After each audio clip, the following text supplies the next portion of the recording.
अशोक आप दिखाइए, अगर बूथ पे मौजूद है दिखाइए, जनता कितनी पहुंच रही है।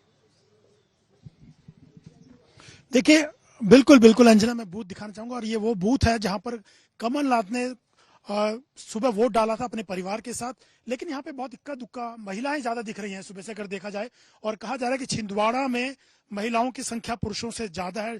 पूरे महिलाएं मैटर करती हैं यहाँ पे, और लाडली बहना शिवराज सिंह चौहान लेके आए थे। देख सकते हैं कि महिलाएं दिख रही है, कोई पुरुष अभी तक लाइन में दिख नहीं रहा है। सुबह आए थे पुरुष भी डाल रहे हैं वोट, लेकिन महिलाएं ज्यादा दिख रही हैं। और कमलनाथ का, हालांकि ये विधानसभा कमलनाथ की नहीं है, सौंसर विधानसभा है, वो चुनाव लड़ रहे हैं छिंदवाड़ा से।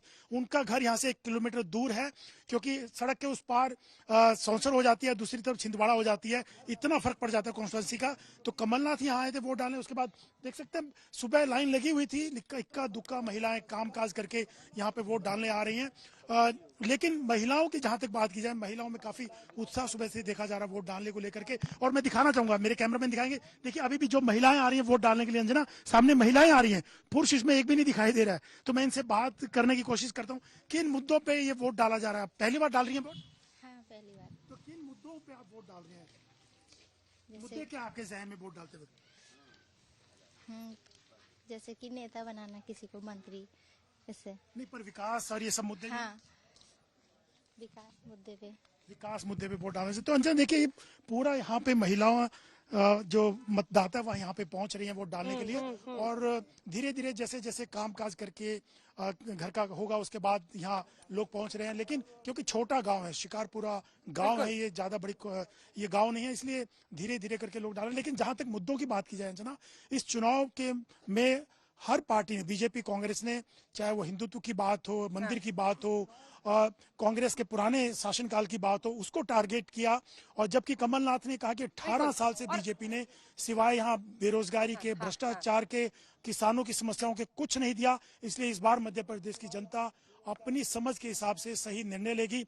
और कमलनाथ ने यहाँ तक कहा कि अगर बीजेपी राम मंदिर की बात करती है तो राजीव गांधी ने ताला खुलवाया था। और वो खुद कई जो कथाएं थी, सत्संग हुए, चाहे वो धीरेन्द्र शास्त्री का रहा हो या और बहुत सारे मंदिरों में, वो भी पीछे नहीं जाने के लिए उन्होंने भी दिखाया कि बीजेपी ही सिर्फ हिंदू की बात नहीं कर सकती, मंदिर की बात नहीं कर सकती, वो भी हिंदू है और मंदिर की बात करते हैं। राजीव गांधी को श्रेय नहीं दिया जा सकता, राम मंदिर हमारे वक्त पर बन रहा है। और सही आपने कहा कि चाहे वो ये मुद्दा हो, मंदिर का मुद्दा हो, ये सब भी छाया रहा है।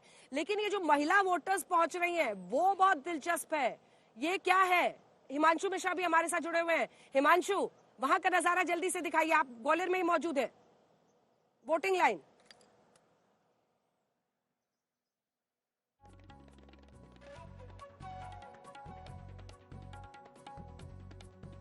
नेहा, जल्दी से अगर आप सुमी से वहां पर बात कर लें कि वहां पर वोटिंग की जो कतारें हैं वो किस तरह के संकेत दे रही है। सुबह सुबह 9:30 बजे, वहां पर तो अब 8 बजे से वोटिंग शुरू हुई है, 1.5 घंटे हो गए हैं।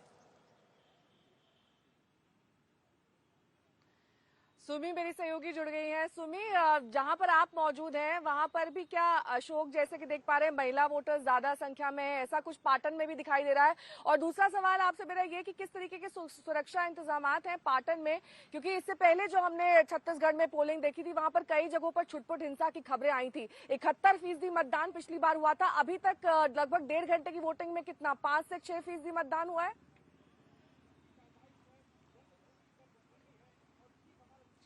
जी बिल्कुल, वोटर टर्नआउट जस्ट अभी आया है। 5.66% का वोटर टर्नआउट इस बार है। और मैं आपको बता दूं, पाटन में वोटर टर्नआउट 5.78% है और दुर्ग में 7.25। मैक्सिमम वोटर टर्नआउट 10.50 गरियाबंद जिले में हुआ है और मिनिमम शक्ति जिले में देखा गया है 2.69% का। और जहां पर पाटन की बात करें तो यहां पर जो है आप देख सकते हैं सुरक्षा किस तरीके से यहां पर सुबह से बहुत चाक चौबंद यहां पर लगी हुई है। सीआरपीएफ पर्सनल यहां पर लगे हुए हैं, सुबह से किसी को भी अंदर जाने नहीं दिया जा रहा है। जिसकी वोटिंग खत्म हो रही है उसे तुरंत ही बाहर जाने बोल दिया जा रहा है। और इनफैक्ट ये वही पोलिंग बूथ है जहां पे कुछ ही देर में भूपेश बघेल आएंगे। कहा जा रहा है कि 12 बजे के बाद वो यहां पर वोटिंग करने पहुंचेंगे अपने पूरे परिवार के साथ। आप देख सकते हैं कि यहां पर अच्छी खासी तैयारी भी की गई है, वोटर सेल्फी पॉइंट भी लगाया गया है और हर वो सुरक्षा की जो व्यवस्था है वो की गई है। किसी को भी मोबाइल फोन अंदर ले जाने नहीं दिया जा रहा है। और जहां आपने पूछा था कि विमेन वोटर्स की संख्या किस तरह से है, यहां पर बिल्कुल बराबरी में देखने को मिल रहा है। विमेन वोटर्स भी अभी अभी आना शुरू किए हैं। जो एक्साइटमेंट था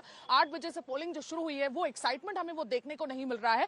बहुत धीरे धीरे गांव के लोग बहुत धीरे धीरे आराम से यहाँ पर आ रहे हैं और बिल्कुल ये जो पोलिंग सेंटर है बिल्कुल यहाँ पर ऐसे ही बने रहते हैं, जो एकदम ज्यादा एक्साइटमेंट नहीं होती है यहाँ पर। और ये बहुत इंपॉर्टेंट है कि यहाँ पर महिलाएं भी इक्वल संख्या में आ रही हैं, ज्यादा बात नहीं कर रही हैं लेकिन एक्साइटेड हैं। वोट कास्ट करने के बाद उनमें एक्साइटमेंट भी देखने को मिल रही है। हम कोशिश करेंगे कि एक महिला वोटर से यहाँ पर बात करें, वो आ रही हैं यहाँ पर। आप वोट करके निकली हैं, कौन से मुद्दों पर वोट किया है आपने? कौन से मुद्दों पर वोट किया है? खुशी हो रही है वोट करके? वोट सब कौन से मुद्दों पर वोट किया है? मुद्दे कौन से खास थे? कांग्रेस वाले बताने में यहाँ पर संकोच कर रही है महिलाएं, लेकिन खुश हैं। उनका एक्साइटमेंट जो उनकी शक्लों पर देखने मिल रहा था वो बिल्कुल साफ था कि वो किस तरह से खुश हैं वोटिंग, वो यहाँ पर वोट डाल के।